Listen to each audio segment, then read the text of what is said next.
Guys, welcome back to the channel. ಮೊದಲನೇದಾಗಿ ನಮ್ಮ phenomenal one AJ styles ಅವರ ಬಗ್ಗೆ ಮಾತಾಡೋದಾದ್ರೆ ನಿಮಗೆ ಗೊತ್ತಿರಬಹುದು, ಎಜೆ ಸ್ಟೈಲ್ ಅವರು ಡಬ್ಲ್ಯೂ ಕಂಪನಿಯಿಂದ ಅಫಿಷಿಯಲ್ ಆಗಿ ರಿಟೈರ್ಡ್ ಆಗಿದ್ದಾರೆ ರಾಯಲ್ ರಂಬಲ್ ಅಲ್ಲಿ.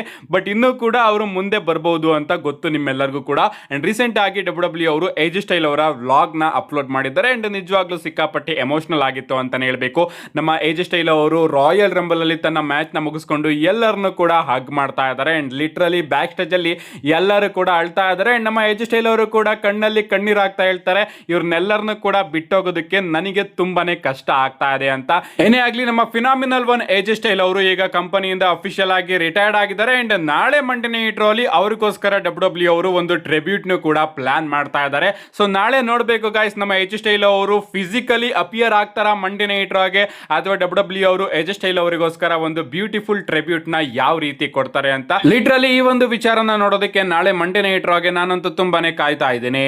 ನೆಕ್ಸ್ಟ್ ಅಪ್ಡೇಟ್ ಕಡೆ ಬರೋದಾದ್ರೆ ಇದಿರ್ತಕ್ಕಂಥದ್ದು ನಮ್ಮ ಸ್ಟಿಫನಿ ಸ್ಟಾಟನ್ ಅವರ ಬಗ್ಗೆ. ನಿಮ್ಮೆಲ್ಲರಿಗೂ ಕೂಡ ಗೊತ್ತೇ ಇರಬಹುದು, ನಮ್ಮ ಸ್ಟಿಫನಿ ಸ್ಟಾಟನ್ ಹಾಗೆ ಲುಡ್ವಿಗ್ ಕೈಸರ್ ಅವರು ರಿಲೇಶನ್ಶಿಪ್ ಅಲ್ಲಿ ಇದ್ರು. ಇಬ್ರು ಕೂಡ ರಿಲೇಶನ್ಶಿಪ್ ಅಲ್ಲಿ ಕಪಲ್ಸ್ ರೀತಿ ಇದ್ರು ಅಂತಾನೆ ಹೇಳ್ಬೇಕು. ಬಟ್ ಈಗ ಇವರ ನಡುವೆ ಬ್ರೇಕಪ್ ಆಗಿದೆ. ರೀಸೆಂಟ್ ಆಗಿ ನಮ್ಮ ಸ್ಟಿಫನಿ ಸ್ಟಾಟನ್ ಅವರ ಕೆಲವೊಂದಷ್ಟು ವೈರಲ್ ಫೋಟೋಸ್ ಗಳು ಇಂಟರ್ನೆಟ್ ಅಲ್ಲಿ ಲೀಕ್ ಆಗಿತ್ತು. ಅವರು ಬೇರೆ ವ್ಯಕ್ತಿಯ ಜೊತೆ ಪರ್ಸನಲ್ ಆಗಿ ಇದ್ದಿದ್ದು. ಅಂಡ್ ಈಗ ಅವರೇ ಅಫಿಷಿಯಲ್ ಆಗಿ ರಿವೀಲ್ ಮಾಡಿದ್ದಾರೆ. ಸೊ ನಮ್ಮ ಸ್ಟಿಫನಿ ಸ್ಟಾಟನ್ ಅವರು ಈ ವ್ಯಕ್ತಿ ಜೊತೆ ಈಗ ಹೊಸ ರಿಲೇಶನ್ಶಿಪ್ ನ ಬೆಳೆಸ್ಕೊಂಡಿದ್ದಾರೆ. ಅಂಡ್ ನಮ್ಮ ಲುಡ್ವಿಗ್ ಕೈಸರ್ ಅವರಿಗೆ ಕೈ ಕೊಟ್ಟಿದ್ದಾರೆ ಅಂತಾನೆ ಹೇಳ್ಬೇಕು. ಪಾಪ ಅಂತ ಅನ್ಸುತ್ತೆ, ಬಟ್ ಲೈಫ್ ಅಂದ್ಮೇಲೆ ಇದನ್ನೆಲ್ಲದನ್ನು ಕೂಡ ಸಹಿಸ್ಕೊಂಡು ಹೋಗ್ಲೇಬೇಕು. ನಿಜವಾಗ್ಲೂ ನಿಮ್ ಲೈಫ್ ಅಲ್ಲೂ ಕೂಡ ಇದನ್ನೆಲ್ಲದನ್ನು ಕೂಡ ಸಹಿಸ್ಕೊಂಡು ಹೋಗಿ. ಆ ಕಡೆ ನೋಡಿ, ನಮ್ಮ ಲುಡ್ವಿಗ್ ಕೈಸರ್ ಅವರು ಕೂಡ ಈಗ ಆರಾಮಾಗಿ ನಮಗೆ ನೋಡೋದಿಕ್ಕೆ ಸಿಗ್ತಾರೆ, ಬಟ್ ಮನಸ್ಸಲ್ಲಿ ಅದೊಂದು ಇರುತ್ತೆ. ಅಂಡ್ ಈ ಕಡೆ ನಮ್ಮ ಸ್ಟಿಫನಿ ಸ್ಟಾಟನ್ ಅವರು ಕೂಡ ಆರಾಮಾಗಿ ತನ್ನ ಲೈಫ್ ನ ಲೀಡ್ ಮಾಡ್ತಾ ಇದ್ದಾರೆ. ಸೊ ಆಲ್ ದ ಬೆಸ್ಟ್ ನ ಹೇಳೋಣ. ಇವ್ರ ಲೈಫ್ ಕೂಡ ಸ್ಟೈಲ್ ಫೇರ್ ಅವರ ರೀತಿ ಆಗದೆ ಇರಲಿ ಅಂತ ಕೇಳ್ಕೊಳ್ಳೋಣ. ನೆಕ್ಸ್ಟ್ ಅಪ್ಡೇಟ್ ಕಡೆ ಬರೋದಾದ್ರೆ ಇದಿರ್ತಕ್ಕಂಥದ್ದು ನಮ್ಮ ಫಿನ್ ಬ್ಯಾಲರ್ ಅವರ ಬಗ್ಗೆ. ರೀಸೆಂಟ್ ಆಗಿ ನಮ್ಮ ಫಿನ್ ಬ್ಯಾಲರ್ ಅವರು ಏನಾದ್ರು ತನ್ನ ರಸಲ್ ಮೇನಿಯಾ ಅಪೋನೆಂಟ್ ನ ರಿವೀಲ್ ಮಾಡಿದ್ರ? ನಾನು ಈ ರೀತಿ ಯಾಕೆ ಮಾತಾಡ್ತಾ ಇದ್ದೀನಿ ಅಂದ್ರೆ, ರೀಸೆಂಟ್ ಆಗಿ ನಮ್ಮ ಫಿನ್ ಬ್ಯಾಲರ್ ಅವರು ಯಾವುದೋ ಒಂದು ಇವೆಂಟ್ ಗೆ ಹೋಗಿರ್ತಾರೆ. ಅಂಡ್ ಅಲ್ಲಿ ಫ್ಯಾನ್ಸ್ ಗಳು ಬಂದು ಫಿನ್ ಬ್ಯಾಲರ್ ಅವರ ಬಳಿ ಕಾರ್ಡ್ ಗಳನ್ನ ಪಿಕ್ ಮಾಡೋದಕ್ಕೆ ಕೊಡ್ತಾರೆ. ಅಂಡ್ ಅವರು ಕಾರ್ಡ್ ಪಿಕ್ ಮಾಡಿದ ಕೂಡಲೇ ರೋಮನ್ ರೈನ್ಸ್ ಅವರ ಕಾರ್ಡ್ ಅವರ ಕೈಗೆ ಸಿಗುತ್ತೆ. ಅಂಡ್ ಅದನ್ನ ನೋಡಿ ನಮ್ಮ ಫಿನ್ ಬ್ಯಾಲರ್ ಅವರು, ಓ ಇದು ನನ್ನ ರಸಲ್ ಮೇನಿಯಾ ಅಪೋನೆಂಟ್ ಅಂತ ರೋಮನ್ ರೈನ್ಸ್ ಅವ್ರನ್ನ ತನ್ನ ರಸಲ್ ಮೇನಿಯಾ ಅಪೋನೆಂಟ್ ಅಂತ ಹೇಳಿದ್ದಾರೆ. ಸೊ ಇದ್ರ ಪ್ರಕಾರ ನಮ್ಮ ಫಿನ್ ಬ್ಯಾಲರ್ ಅವರು ಎಲಿಮಿನೇಷನ್ ಚೇಂಬರ್ ಅಲ್ಲಿ 100% ನಾನು ಚಾಂಪಿಯನ್ ಆಗಿ ಆಗ್ತೀನಿ ಅಂಡ್ ರೋಮನ್ ರೈನ್ಸ್ ಅವ್ರನ್ನ ನಾನು ರಸಲ್ ಮೇನಿಯಾದಲ್ಲಿ ಫೇಸ್ ಮಾಡ್ತೀನಿ ಅಂತ ಹೇಳ್ತಾ ಇದ್ದಾರೆ. ಬಟ್ ನಿಜವಾಗ್ಲೂ ಇದು ಆಗುತ್ತೋ ಇಲ್ವೋ ಅನ್ನೋದು ಒಂದು ದೊಡ್ಡ ಪ್ರಶ್ನೆ. ಏನೇ ಆಗ್ಲಿ, ನನ್ನ ಪ್ರಕಾರ ಫಿನ್ ಬ್ಯಾಲರ್ ಅವರ ಅಪೋನೆಂಟ್ ರಸಲ್ ಮೇನಿಯಾದಲ್ಲಿ ಡೊಮಿನಿಕ್ ಮಿಸ್ಟೀರಿಯೋ ಅಂತ ಅನ್ಸುತ್ತೆ. ನೆಕ್ಸ್ಟ್ ಅಪ್ಡೇಟ್ ಕಡೆ ಬರೋದಾದ್ರೆ ಇದಿರ್ತಕ್ಕಂಥದ್ದು ನಮ್ಮ ವಿನ್ಸ್ ಮಿಕ್ಮ್ಯಾನ್ ಅವರ ಬಗ್ಗೆ. ಲಿಟ್ರಲಿ ನಮ್ಮ ವಿನ್ಸ್ ಮಿಕ್ಮ್ಯಾನ್ ಅವರು ಈ ಒಂದು ಬಿಸ್ನೆಸ್ ಅಲ್ಲಿ ಇಷ್ಟೊಂದು ಇಂಟ್ರೆಸ್ಟ್ ನ ತೋರಿಸ್ತಾರೆ ಅಂತ ರೀಸೆಂಟ್ ಆಗಿ ನನಗೆ ಇನ್ನೂ ಜಾಸ್ತಿ ಕನ್ಫರ್ಮ್ ಆಯ್ತು. ಆಸ್ ಲಾಕ್ ಡೌನ್ ಟೈಮ್ ಅಲ್ಲಿ ನಿಮ್ಮೆಲ್ಲರಿಗೂ ಕೂಡ ಗೊತ್ತೇ ಇರಬಹುದು, ಪ್ಯಾಂಡಮಿಕ್ ಡಬ್ಲ್ಯೂ ಅವರು ಯಾವ ಸ್ಥಿತಿಯಲ್ಲಿ ಹೋರಾಟ ಮಾಡ್ತಾ ಇದ್ರು ಅಂತ. ಅಂಡ್ ಆ ಒಂದು ಟೈಮ್ ಅಲ್ಲಿ ಒಬ್ಬ ಸೆಲೆಬ್ರಿಟಿಗೆ ಒಂದು ಮೂವ್ನ ಹೇಳ್ಕೊಡೋದಕ್ಕೆ ಲಿಟ್ರಲಿ ನಮ್ಮ ವಿನ್ಸ್ ಮಿಕ್ಮ್ಯಾನ್ ಅವರೇ ಜಂಪ್ ಮಾಡಿ ತಿಳಿಸ್ಕೊಡ್ತಾ ಇದ್ದಾರೆ. ಆಗ ಅವರಿಗೆ 74 ವರ್ಷ ಅಂತಾನೆ ಹೇಳ್ಬೇಕು. ಸೊ 74 ವರ್ಷದಲ್ಲಿ ನಮ್ಮ ವಿನ್ಸ್ ಮಿಕ್ಮ್ಯಾನ್ ಅವರು ಹೇಳ್ಕೊಡ್ತಾ ಇದ್ದಾರೆ, ನೀನು ಇದೇ ರೀತಿ ಜಂಪ್ ಮಾಡಬೇಕು, ಈ ರೀತಿ ಒಂದು ಮೂಮೆಂಟ್ ನ ಕೊಡಬೇಕು ಅಂತ. 74ನೇ ವರ್ಷದಲ್ಲಿ ನಡೆಯೋದಕ್ಕೇನೆ ಕಷ್ಟ ಆಗ್ತಾ ಇರುತ್ತೆ ಗುರು, ಬಟ್ ವಿನ್ಸ್ ಮಿಕ್ಮ್ಯಾನ್ ಅವರು ಮೇಲ್ಗಡೆಯಿಂದ ಜಂಪ್ ಮಾಡಿ ತೋರಿಸ್ತಾ ಇದ್ದಾರೆ. ಸೊ ಇದರಿಂದ ಗೊತ್ತಾಗುತ್ತೆ ವಿನ್ಸ್ ಮಿಕ್ಮ್ಯಾನ್ ಅವರು ಯಾವತ್ತೂ ಕೂಡ ದುಡ್ಡಿಗೋಸ್ಕರ ಆಸೆ ಪಟ್ಟವರಲ್ಲ, ತನ್ನ ದುಡಿಮೆಗೋಸ್ಕರ ಆಸೆ ಪಟ್ಟವರು. ಅದಕ್ಕೋಸ್ಕರ ಅವರನ್ನ ದುಡ್ಡೇ ಹೊಡಿಕೊಂಡು ಬಂತು ಅಂತಾನೆ ಹೇಳ್ಬೇಕು. ಏನೇ ಆಗ್ಲಿ, ಈಗ ಸದ್ಯಕ್ಕೆ ಟ್ರಿಪಲ್ ಎಚ್ ಅವರಿಗೆ ಆ ರೀತಿಯ ಇಂಟ್ರೆಸ್ಟ್ ಇಲ್ಲ ಅಂತ ಅನ್ಸುತ್ತೆ. ಅವರಾಯ್ತು, ಅವರ ಹೊಸ ಎರ ಆಯ್ತು, ಅದರಲ್ಲೇ ಇದ್ದಾರೆ. ಏನೇ ಆಗ್ಲಿ, ಅಪ್ಪನ ಆಸ್ತಿನ ಮಗ ಕಳಿತಾರಲ್ಲ, ಆ ರೀತಿ ವಿನ್ಸ್ ಮಿಕ್ಮ್ಯಾನ್ ಅವರ ಆಸ್ತಿನ, ಅಷ್ಟೊಂದು ದುಡಿಮೆನ ನಮ್ಮ ಟ್ರಿಪಲ್ ಎಚ್ ಅವರು ಈಗ ಕಳೀತಾ ಇದ್ದಾರೆ ಅಂತ ಅನಿಸ್ತಾ ಇದೆ. ಯಾಕಂದ್ರೆ ರಸಲ್ ಮೇನಿಯಾ ಟಿಕೆಟ್ಸ್ ಗಳು ಮಾತ್ರ ಸಿಕ್ಕಾಪಟ್ಟೆ ಕಮ್ಮಿ ಮಾರಾಟ ಆಗ್ತಾ ಇದೆ. ಅದಕ್ಕೋಸ್ಕರ ಡಬ್ಲ್ಯೂ ಅವರು ಟಿಕೆಟ್ ಗಳ ಮೇಲೆ 25% ತನಕನೂ ಕೂಡ ಡಿಸ್ಕೌಂಟ್ ನ ಕೊಡ್ತಾ ಇದ್ದಾರೆ.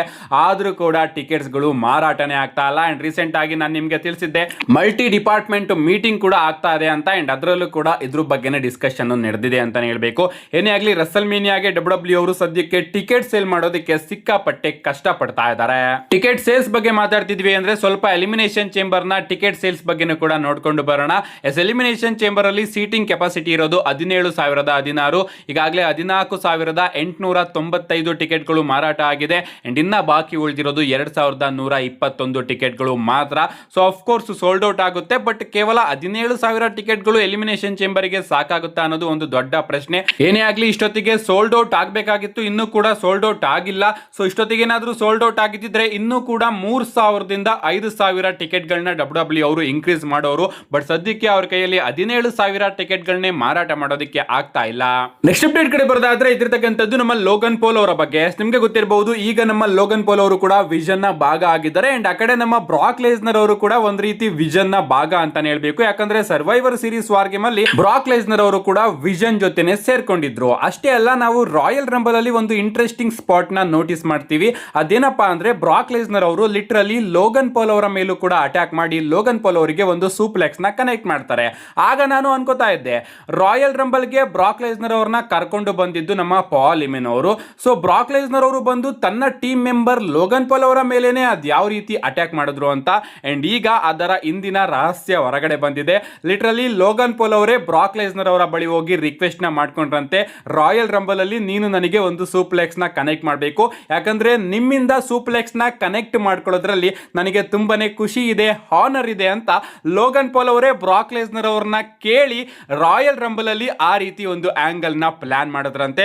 ಆದ್ರೂ ಕೂಡ ಆ ಒಂದು ಟೈಮ್ ಅಲ್ಲಿ ನಾನು ರಿವ್ಯೂ ವಿಡಿಯೋದಲ್ಲಿ ತಿಳಿಸಿದ್ದೆ ಅಂತ ಅನ್ಕೋತೀನಿ, ಲೋಗನ್ ಪೋಲ್ ಅವ್ರಿಗೂ ಕೂಡ ಕನೆಕ್ಟ್ ಮಾಡ್ತಾರೆ ಬ್ರಾಕ್ ಲೆಸ್ನರ್ ಅವರು ಸೂಪ್ಲೆಕ್ಸ್ ನ ಅಂತ. ಅಂಡ್ ಈಗ ಅದರ ಇಂದಿನ ಸೀಕ್ರೆಟ್ ರಿವೀಲ್ ಆಗಿದೆ. ಅಂಡ್ ಆಗ ರಾಯಲ್ ರಂಬಲ್ ನ ಬಿಡಿ, ನಿಜವಾಗ್ಲೂ ವಿಚಿತ್ರ ಮಾಡ್ಬಿಟ್ರು ಡಬ್ಲ್ಯೂ ಅವರು. ಏನ್ ತೋರಿಸ್ಬೇಕು ಅಂತ ಅನ್ಕೊಂಡಿದ್ರು ಅದ್ಯಾವ್ದನ್ನು ಕೂಡ ತೋರಿಸ್ಲೇ ಇಲ್ಲ. ಲಿಟರಲಿ ರೋಮನ್ ರೈನ್ಸ್ ಆಗಿ ಬ್ರಾಕ್ ಲೆಸ್ನರ್ ಅವರ ಫೇಸ್ ಆಫ್ ನಮಗೆ ನೋಡೋದಕ್ಕೆ ಸಿಗ್ಲಿಲ್ಲ. ಬ್ರಾಕ್ ಲೆಸ್ನರ್ ಆಗಿ ಗಂತರ್ ಅವರ ಫೇಸ್ ಆಫ್ ಕೂಡ ನೋಡೋದಕ್ಕೆ ಸಿಗ್ಲಿಲ್ಲ. ಅಂಡ್ ಬ್ರಾಕ್ ಲೆಸ್ನರ್ ಅವರ ಎಲಿಮಿನೇಷನ್ ಕೂಡ ಡಬ್ಲ್ಯೂ ಅವರು ಕಚಡವಾಗಿ ಬುಕ್ ಮಾಡಿದ್ರು. ಏನೇ ಆಗ್ಲಿ ಸಿಕ್ಕಾಪಟ್ಟೆ ಬೇಜಾರಾಯ್ತು ರಾಯಲ್ ರಂಬಲ್ ನ ನೋಡಿ. ಅಂಡ್ ಅದ್ರ ಹಿಂದಿನ ಸೀಕ್ರೆಟ್ ನ ನಮ್ಮ ಲೋಗನ್ ಪೋಲ್ ಅವರು ಈಗ ರಿವೀಲ್ ಮಾಡಿದ್ದಾರೆ. ನೆಕ್ಸ್ಟ್ ಅಪ್ಡೇಟ್ ಕಡೆ ಬರೋದಾದ್ರೆ ಇದ್ದಿರ್ತಕ್ಕಂಥದ್ದು ಕೂಡ ಬ್ರಾಕ್ ಲೆಸ್ನರ್ ಅವರ ಬಗ್ಗೆ. ಮತ್ತೊಮ್ಮೆ ನಮ್ಮ ಮ್ಯಾಟ್ ರಿಡಲ್ ಅವರು ಬ್ರಾಕ್ ಲೆಸ್ನರ್ ಅವರ ಬಗ್ಗೆ ಸ್ಟೇಟ್ಮೆಂಟ್ ನ ಕೊಡೋದಕ್ಕೆ ಶುರು ಮಾಡ್ಕೊಂಡಿದ್ದಾರೆ. ರೀಸೆಂಟ್ ಆಗಿ ಅವರು ಒಂದು ಪಾಡ್ಕಾಸ್ಟ್ ಅಲ್ಲಿ ನಮಗೆ ನೋಡೋದಕ್ಕೆ ಸಿಗ್ತಾರೆ. ಅಂಡ್ ಅದರಲ್ಲಿ ಅವರು ಹೇಳ್ತಾರೆ, ಡಬ್ಲ್ಯೂ ಬ್ಯಾಕ್ ಸ್ಟೇಜ್ ಅಲ್ಲಿ ತುಂಬಾ ಜನ ಬ್ರಾಕ್ ಲೆಸ್ನರ್ ಅವ್ರನ್ನ ಕಂಡ್ರೆ ಹೆದರ್ಕೋತಾರೆ, ತುಂಬಾ ಜನ ರೈಟರ್ಸ್ ಗಳು ಬ್ರಾಕ್ ಲೆಸ್ನರ್ ಅವ್ರನ್ನ ಕಂಡ್ರೆ ಭಯ ಬೀಳ್ತಾರೆ, ಯಾಕಂದ್ರೆ ನಾನೇನಾದ್ರೂ ಮಿಸ್ಟೇಕ್ ಮಾಡಿದ್ರೆ ಆ ವ್ಯಕ್ತಿ ಬಂದು ನನ್ನ ಮೇಲೆ ಅಟ್ಯಾಕ್ ಮಾಡಬಹುದು ಅಂತ ಬ್ರಾಕ್ ಲೆಸ್ನರ್ ಅವ್ರನ್ನ ಕಂಡ್ರೆ ತುಂಬಾ ಜನಕ್ಕೆ ಭಯ ಇದೆ. ನಾನ್ ಕೇಳೋದೊಂದೇ, ಬ್ರಾಕ್ ಲೆಸ್ನರ್ ಅವರಿಗೆ ನೀವ್ ಯಾಕೆ ಹೆದರ್ಕೋತೀರಾ? ಅವನೇನಾದ್ರೂ ಬಂದು ನಿಮ್ಮ ಮೇಲೆ ಕೈ ಮಾಡಿದ್ರೆ ಪೊಲೀಸ್ ಇದೆ, ಕೋರ್ಟ್ ಇದೆ, ಅಲ್ಲಿಗೆ ಅವನ್ನ ನೀವು ಕರ್ಕೊಂಡು ಹೋಗ್ಬೋದು. ಸೊ ನಿಮ್ಮ ಕೆಲಸನ ನೀವು ಮಾಡಿ, ಭಯ ಪಡೋದಕ್ಕೆ ಹೋಗ್ಬೇಡಿ ಅಂತ ನಮ್ಮ ಮ್ಯಾಟ್ ರಿಡಲ್ ಅವರು ಸ್ಟೇಟ್ಮೆಂಟ್ ನ ಕೊಟ್ಟಿದ್ದಾರೆ. ಇವರೇನು ನೋಡಿ ಹೇಳಿದ್ರ ಸ್ಟೇಟ್ಮೆಂಟ್ ನ ನನಗಂತೂ ಅರ್ಥ ಆಗ್ತಾ ಇಲ್ಲ. ಅಫ್ಕೋರ್ಸ್ ಬ್ರಾಕ್ ಲೆಸ್ನರ್ ಅವ್ರನ್ನ ನೋಡಿದ್ರೆ ಎಲ್ಲರಿಗೂ ಕೂಡ ಭಯ ಆಗುತ್ತೆ. ಬಟ್ ಈ ರೀತಿ ಪ್ಲಾನ್ಸ್ ಗಳನ್ನ ಮಾಡೋದ್ರಲ್ಲಿ ನಾನು ಈ ರೀತಿ ಹೋಗಿ ಅವನ ಬಳಿ ಪ್ಲಾನ್ಸ್ ನ ಹೇಳಿದ್ರೆ ಅವ್ನು ನನ್ನ ಮೇಲೆ ಎಲ್ಲಿ ಅಟ್ಯಾಕ್ ಮಾಡಬಹುದು ಅಂತ ಯಾರಿಗೂ ಕೂಡ ಭಯ ಇರೋದಿಲ್ಲ. ಒಟ್ಟಿನಲ್ಲಿ ಭಯ ಅಂತ ಇರುತ್ತೆ. ಅಂಡ್ ಇದನ್ನ ನಮ್ಮ ಮ್ಯಾಟ್ ರಿಡಲ್ ಅವರು ಒಂದ್ ರೀತಿ ವಿಚಿತ್ರವಾಗಿ ಸ್ಟೇಟ್ಮೆಂಟ್ ರೀತಿ ಕೊಟ್ಟಿದ್ದಾರೆ. ನಮ್ಮ ನೆಕ್ಸ್ಟ್ ಫೈನಲ್ ಅಪ್ಡೇಟ್ ಕಡೆ ಬರೋದಾದ್ರೆ ಇದಿರ್ತಕ್ಕಂಥದ್ದು ನಾಳೆಯ ಮಂಡೇ ನೈಟ್ ರೋ ಬಗ್ಗೆ. ಫೈನಲಿ ಡಬ್ಲ್ಯೂ ಅವರು ಒಂದು ಇಂಟ್ರೆಸ್ಟಿಂಗ್ ಮಂಡೇ ನೈಟ್ ರೋನ ನಾಳೆ ತಗೊಂಡು ಬರ್ತಾ ಇದ್ದಾರೆ ಅಂತ ಅನಿಸ್ತಾ ಇದೆ. ಯಾಕಂದ್ರೆ ಆ ರೀತಿ ಇಂಟ್ರೆಸ್ಟಿಂಗ್ ವಿಚಾರಗಳನ್ನ ಡಬ್ಲ್ಯೂ ಅವರು ಅಫಿಷಿಯಲ್ ಆಗಿ ನಾಳೆ ಮಂಡೇ ನೈಟ್ ರೋ ಗೆ ಅನೌನ್ಸ್ ಮಾಡಿದ್ದಾರೆ. ಮೊದಲನೇದಾಗಿ ನಾಳೆ ಮಂಡೇ ನೈಟ್ ರೋ ಅಲ್ಲಿ ನಮಗೆ ಏಜ್ ಸ್ಟೈಲ್ ಅವರ ಟ್ರಿಬ್ಯೂಟ್ ನೋಡೋದಕ್ಕೆ ಸಿಗುತ್ತೆ. ಡಬ್ಲ್ಯೂ ಅವರು ಅಫಿಷಿಯಲ್ ಆಗಿ ನಾವು ರಾ ಅಲ್ಲಿ ಏಜ್ ಸ್ಟೈಲ್ ಅವರಿಗೆ ಟ್ರಿಬ್ಯೂಟ್ ನ ಕೊಡ್ತಾ ಇದೀವಿ ಅಂತ ತಿಳಿಸಿದ್ದಾರೆ. ಕಾದ್ ನೋಡ್ಬೇಕು ನಮ್ಮ ಫಿನಾಮಿನಲ್ ಒನ್ ಏಜ್ ಸ್ಟೈಲ್ ಅವರಿಗೆ ಯಾವ ರೀತಿ ಟ್ರಿಬ್ಯೂಟ್ ನ ಡಬ್ಲ್ಯೂ ಅವರು ನಾಳೆ ರಾ ಅಲ್ಲಿ ಪ್ಲಾನ್ ಮಾಡಿರ್ತಾರೆ ಅಂತ. ಅಷ್ಟೇ ಅಲ್ಲ, ನಮ್ಮ women's royal rumble winner live Morgan ಅವರು ತನ್ನ ರಸ್ಸಲ್ ಮೇನಿಯಾ ಅಪೋನೆಂಟ್ ನ ಅಫಿಷಿಯಲ್ ಆಗಿ ನಾಳೆ ಮಂಡೇ ನೈಟ್ ರಾ ಅಲ್ಲಿ ಕನ್ಫರ್ಮ್ ಮಾಡ್ತಾರೆ. ಸೊ ಲಿವ್ ಮಾರ್ಗನ್ ಅವರ ಡಿಸಿಷನ್ ಏನು ಅನ್ನೋದು ನಮಗೆ ನಾಳೆ ಮಂಡೇ ನೈಟ್ ರಾ ಅಲ್ಲಿ ಗೊತ್ತಾಗುತ್ತೆ. ಇಷ್ಟೇ ಅಲ್ಲ, ಎಲಿಮಿನೇಷನ್ ಚೇಂಬರ್ ಗೆ ಕ್ವಾಲಿಫಿಕೇಶನ್ ಮ್ಯಾಚಸ್ ಗಳು ಕೂಡ ನೋಡೋದಕ್ಕೆ ಸಿಗುತ್ತೆ. ಮೊದಲನೇದಾಗಿ ಇಯೋ ಸ್ಕೈ ವರ್ಸಸ್ ಕೈರಿ ಸೈನ್ ವರ್ಸಸ್ ರೊಕೈಲ್ ಅವರ ನಡುವೆ ವಿಮೆನ್ಸ್ ಎಲಿಮಿನೇಷನ್ ಚೇಂಬರ್ ಕ್ವಾಲಿಫಿಕೇಶನ್ ಗೆ ಒಂದು ಟ್ರಿಪಲ್ ಥ್ರೆಡ್ ವಿಮೆನ್ಸ್ ಮ್ಯಾಚ್ ನೋಡೋದಕ್ಕೆ ಸಿಗ್ತಾ ಇದೆ. ನೋಡಬೇಕು ಈ ಒಂದು ಮ್ಯಾಚ್ ಅಲ್ಲಿ ಯಾರು ಗೆದ್ದು ಚೇಂಬರ್ ಗೆ ಕ್ವಾಲಿಫೈ ಆಗ್ತಾರೆ ಅಂತ. ಇಷ್ಟೇ ಅಲ್ಲ, ಜೇ ವುಸೋ, ಬ್ರಾನ್ಸನ್ ರೀಡ್ ಹಾಗೆ ಒರಿಜಿನಲ್ ಎಲ್ ಗ್ರಾಂಡೆ ಅಮೆರಿಕಾನೋ ಅವರ ನಡುವೆ ಕೂಡ ಮೆನ್ಸ್ ಎಲಿಮಿನೇಷನ್ ಚೇಂಬರ್ ಕ್ವಾಲಿಫಿಕೇಶನ್ ಗೆ ಒಂದು ಟ್ರಿಪಲ್ ಥ್ರೆಡ್ ಮ್ಯಾಚ್ ನೋಡೋದಕ್ಕೆ ಸಿಗ್ತಾ ಇದೆ. ನನ್ನ ಪ್ರಕಾರ ಈ ಒಂದು ಮ್ಯಾಚ್ ಅಲ್ಲಿ ಡಬ್ಲ್ಯೂ ಅವರು ಜೇ ವುಸೋ ಅವ್ರನ್ನ ಗೆಲ್ಲಿಸ್ತಾರೆ ಅಂತ ಅನ್ಕೋತೀನಿ. ಇನ್ನ ಮಾಸ್ಕ್ ಮ್ಯಾನ್ ಬಗ್ಗೆ ಮಾತಾಡೋದಾದ್ರೆ ಮಾಸ್ಕ್ ಮ್ಯಾನ್ ಈ ಒಂದು ಮ್ಯಾಚ್ ಅಲ್ಲಿ ಅಪಿಯರ್ ಆಗಿ ಬ್ರಾನ್ಸನ್ ರೀಡ್ ಅವ್ರನ್ನ ಕಾಸ್ಟ್ ಕೂಡ ಮಾಡಬಹುದು. ಅಷ್ಟೇ ಅಲ್ಲ, ನಮಗೆ ನಟಾಲಿಯಾ ಹಾಗೆ ಮ್ಯಾಗ್ಝಿನ್ ಡೂಪ್ರಿ ಅವರ ನಡುವೆ ಕೂಡ ಒಂದು ಸಿಂಗಲ್ಸ್ ಮ್ಯಾಚ್ ನೋಡೋದಕ್ಕೆ ಸಿಗ್ತಾ ಇದೆ. ಅಂಡ್ ನಮ್ಮ best in the world CM Punk ಅವರು ಕೂಡ ನಾಳೆ ಮಂಡೇ ನೈಟ್ ರಾ ಅಲ್ಲಿ ಅಪಿಯರ್ ಆಗ್ತಾ ಇದ್ದಾರೆ. ಫಿನ್ ಬ್ಯಾಲರ್ ಹಾಗೆ ಸಿಎಂ ಪಂಕ್ ಅವರ ಸ್ಟೋರಿನ ಡಬ್ಲ್ಯೂ ಅವರು ನಾಳೆ ಮಂಡೇ ನೈಟ್ ರಾ ಅಲ್ಲಿ ಕಂಟಿನ್ಯೂ ಮಾಡ್ತಾರೆ. ಕಂಪ್ಲೀಟ್ ವಿಷನ್ ಕೂಡ ನಮಗೆ ನಾಳೆ ಮಂಡೇ ನೈಟ್ ರಾ ಅಲ್ಲಿ ನೋಡೋದಕ್ಕೆ ಸಿಗುತ್ತೆ. ಬಟ್ ಇದೆಲ್ಲದಕ್ಕೂ ಕೂಡ ಮೀರಿ ನಾಳೆ ಮಂಡೇ ನೈಟ್ ರಾನ ಹೈಲೈಟ್ ಏನಪ್ಪಾ ಅಂದ್ರೆ ನಮ್ಮ ಬೀಸ್ಟ್ ಬ್ರಾಕ್ ಲೆಸ್ನರ್ ಅವ್ರನ್ನ ಡಬ್ಲ್ಯೂ ಅವರು ಅಫಿಷಿಯಲ್ ಆಗಿ ಅನೌನ್ಸ್ ಮಾಡಿದ್ದಾರೆ ನಾಳೆ ಮಂಡೇ ನೈಟ್ ರಾಗೆ. ಸೊ ಈ ಒಂದು ವಿಚಾರ ಸಾಕು, ನಾಳೆ ಮಂಡೇ ನೈಟ್ ರಾನ ಮಿಸ್ ಮಾಡ್ದಲೆ ನೋಡೋದಕ್ಕೆ ಬಹಳಷ್ಟು ಪಾಸಿಬಿಲಿಟೀಸ್ ಗಳು ನಮಗೆ ನೋಡೋದಕ್ಕೆ ಸಿಗ್ತಾ ಇದೆ. ಒಂದು, ನಮ್ಮ ಬ್ರಾಕ್ ಲೆಸ್ನರ್ ಅವರು ಬಂದು ಏನು ಮಾಡ್ತಾರೆ, ಅವರು ವಿಷನ್ ಜೊತೆ ಬರ್ತಾರಾ ಅಥವಾ ಮಾಸ್ಕ್ ಮ್ಯಾನ್ ಹಿಂದೆ ಹೋಗ್ತಾರಾ, ನಮ್ಮ ಸಿಎಂ ಪಂಕ್ ಅವ್ರನ್ನೇನಾದ್ರೂ ಬ್ರಾಕ್ ಲೆಸ್ನರ್ ಅವರು ಟಾರ್ಗೆಟ್ ಮಾಡ್ತಾರಾ, ಒಬಾ ಫೇಮಿ ಅವ್ರು ಏನಾದ್ರೂ ಬ್ರಾಕ್ ಲೆಸ್ನರ್ ಅವರ ಟಾರ್ಗೆಟ್ ಗೆ ಬರ್ತಾರಾ, ಗಂತರ್ ಅವ್ರು ಏನಾದ್ರೂ ಬ್ರಾಕ್ ಲೆಸ್ನರ್ ಅವರ ಟಾರ್ಗೆಟ್ ಗೆ ಬರ್ತಾರಾ, ಅಥವಾ ಬ್ರಾಕ್ ಲೆಸ್ನರ್ ಅವರು ಎಲಿಮಿನೇಷನ್ ಚೇಂಬರ್ ಮ್ಯಾಚ್ ಬಗ್ಗೆ ಏನಾದ್ರೂ ಮಾತಾಡ್ತಾರಾ, ಅಥವಾ ಎಲೆನೈಟ್ ಆಗಿ ಬ್ರಾಕ್ ಲೆಸ್ನರ್ ಅವರ ಸ್ಟೋರಿನ ಡಬ್ಲ್ಯೂ ಅವರು ಏನಾದ್ರೂ ತಗೊಂಡು ಬರ್ತಾರಾ. ಲಿಟರಲಿ ಸಿಕ್ಕಾಪಟ್ಟೆ ಕನ್ಫ್ಯೂಷನ್ ನಮಗೆ ನೋಡೋದಕ್ಕೆ ಸಿಗ್ತಾ ಇದೆ. ಬಟ್ ಬ್ರಾಕ್ ಲೆಸ್ನರ್ ಅವರು go home edition for Elimination Chamber Monday night ರಾಗೆ ಬರ್ತಿರೋ ಕಾರಣ ಸಿಕ್ಕಾಪಟ್ಟೆ ಇಂಟ್ರೆಸ್ಟಿಂಗ್ ಆಗಂತೂ ಇರುತ್ತೆ ಅಂತಾನೆ ಹೇಳ್ಬೇಕು.